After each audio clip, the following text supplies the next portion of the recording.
Denver 2 merupakan tes screening perkembangan untuk anak berusia 0-6 tahun.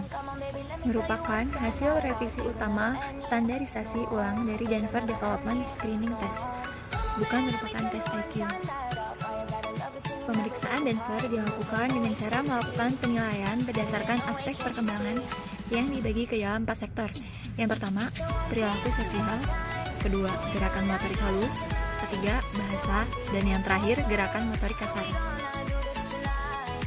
Tujuan dilakukan Denver 2 untuk mendeteksi dini perkembangan anak, menilai dan memantau perkembangan anak sesuai usia yaitu 0 hingga 6 tahun, dan mengajarkan perilakunya tepat sesuai usia anak.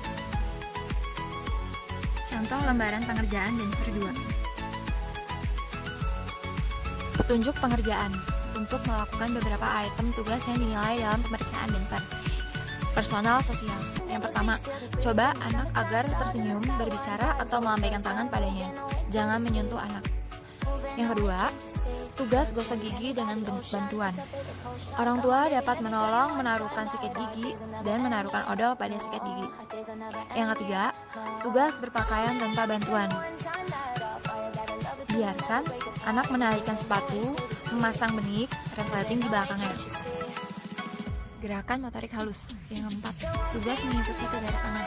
Gerakan benang dengan perlahan-lahan dalam suatu busur dari satu sisi ke sisi lainnya. Yang kelima, tugas memindahkan kubus. Anak harus memindahkan kubus dari satu tangan ke tangan yang lainnya. Yang keenam, tugas memegang menggunakan ibu jari dan jari. Mengambil manik-manik menggunakan ibu jari dan jari. Yang ketujuh, tugas meniru garis vertikal. 8.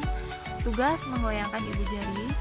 Genggamkan tangan dengan ibu jari menghadap ke atas dan goyangkan ibu jari. Ke-9. Tugas mencontoh lingkaran, memilih garis mana yang lebih panjang. Ke-10.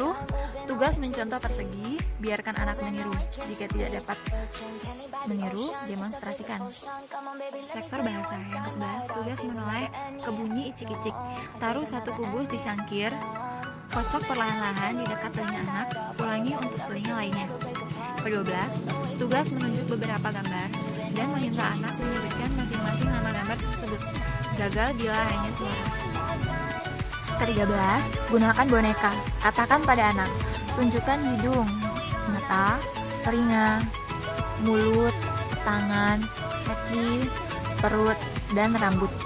Ke-14, gunakan gambar. Tanyakan pada anak mana yang terbang, bicara, menggonggong, meringik. Gunakan gambar berikut untuk menanyakan tugas tersebut. Yang ke-15, tugas mengerti kata sifat. Tanya kepada anak, apa yang kamu lakukan bila dingin, capek, lapar. Yang ke-16, tugas kegunaan benda. Tanya kepada anak, apa gunanya cangkir, apa gunanya kursi, apa gunanya pensil. Jawaban harus berupa kata-kata gerakan. 17. Tugas menghitung kubus. Ke-18, katakan pada anak, taruh kubus di atas meja, di bawah meja, di depan saya, di belakang saya. Jangan membantu anak dengan menunjuk. Motorik kasar. Yang ke-19, tugas berjalan naik tangga. Anak hanya boleh memegang dinding atau besi pegangan. Tidak orang, tidak boleh merangkak. Yang ke-20, tugas melempar bola ke atas.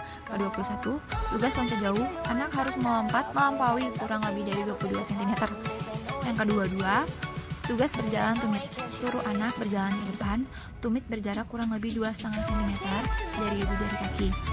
Pemeriksa dapat mendemonstrasikan anak harus berjalan 4 langkah berturut-turut. Yang ke-23, pada usia tahun kedua, separuh anak normal tidak patuh. Berikut adalah penjelasan mengenai 4 sektor yang dinilai pada pemeriksaan Denver. Yang pertama, perilaku sosial. Aspek ini berhubungan dengan kemampuan mandiri bersosialisasi dan berinteraksi dengan lingkungan sekitarnya. Yang kedua, gerakan motorik halus. Aspek ini berhubungan dengan kemampuan anak untuk mengamati sesuatu, melakukan gerakan yang melibatkan bagian-bagian tubuh tertentu. Yang ketiga, bahasa. Kemampuan untuk memberikan respon terhadap suara, mengikuti perintah dan berbicara. Yang keempat, gerakan motorik kasar. Aspek yang berhubungan dengan sikap tubuh. Skor penilaian: P untuk pass, F untuk fail, R refuse, no opportunity. Pass ketika anak mengikuti uji coba dengan baik dan benar. fail ketika anak tidak mampu atau gagal melakukan tes uji cobanya. Tetapi untuk fail kita harus mengulang sampai 3 kali. R untuk menolak. No, tidak ada kesempatan. Interpretasi penilaian. Yang pertama advance, kedua normal, ketiga caution, yang keempat delay, yang kelima no opportunity.